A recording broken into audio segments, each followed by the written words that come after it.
Assalamu alaikum. Today is 14th August. Pakistan and India independence on 14th and 15th being celebrated today here at the Louis South London Supper Club venue in cooperation with Empress Market and Smoke and Lime. They are putting up a nice feast for us, and let's see what's happening inside. I'll record some clips for you to enjoy and share. Bye. Syllabus is like the one that's like the long one.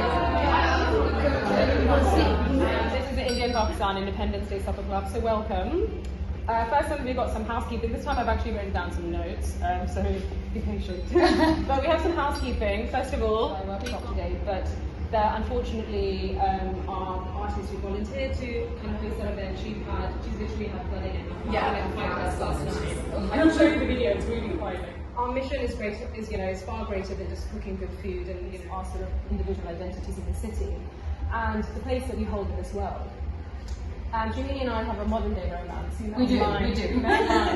We met online, we chat, you saw each other's Instagram accounts. The sense of us versus them is used by the powers that distract us from the real evils of the world. And I think we like to think beyond that, basically, especially in what we do by bringing you all together here today. Mission is to showcase our cultures very boldly actually, and to celebrate our diversity and to create a safe space for anyone that might not feel safe in whatever environment.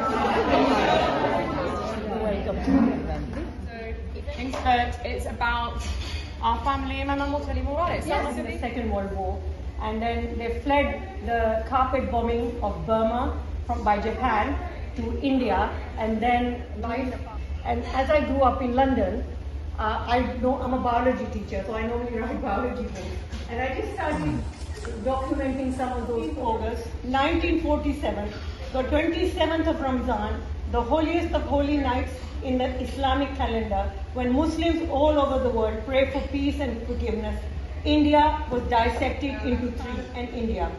Overnight, nearly 20 million people found themselves on the wrong side of the border. The religious fury and violence partition unleashed resulted in the biggest exodus of mankind in human history. More than 1 million Hindus, Muslims and Sikhs died, and independence from the British came to a head. The political situation in India deteriorated. War-weary and desperate to get out without too much blood on their hands, the British government dispatched Louis Mountbatten to India as Viceroy with a claim as single independent nation within the Commonwealth by June 1948. Mountbatten gathered the fourth of Indian leaders. Mountbatten listened to their views for a feasible exit strategy and the formation of a united country. Having failed to garner agreement with increasing unrest in the country, Mountbatten reluctantly agreed to partition and out of thin air by Nehru the same date as Japan surrendered after World War II. The decision was made public by National Radio on 3rd June 1947 of carving up a land of over 350 million inhabitants with multitudes of religions and opposing beliefs, languages and culture. Without knowing anything about the land he was segregating and having only outdated, the golden bird was carved up like a butcher as carelessly as a child tearing paper.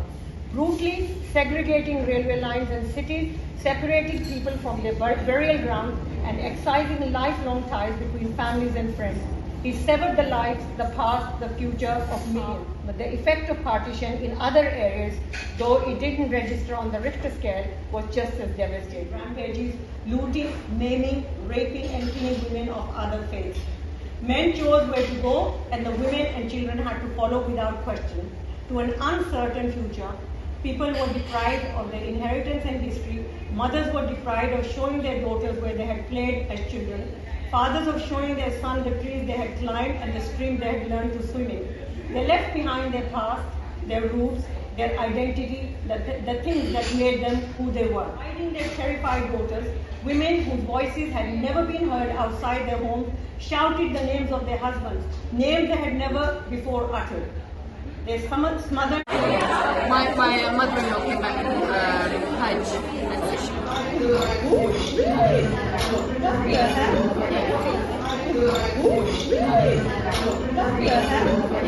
and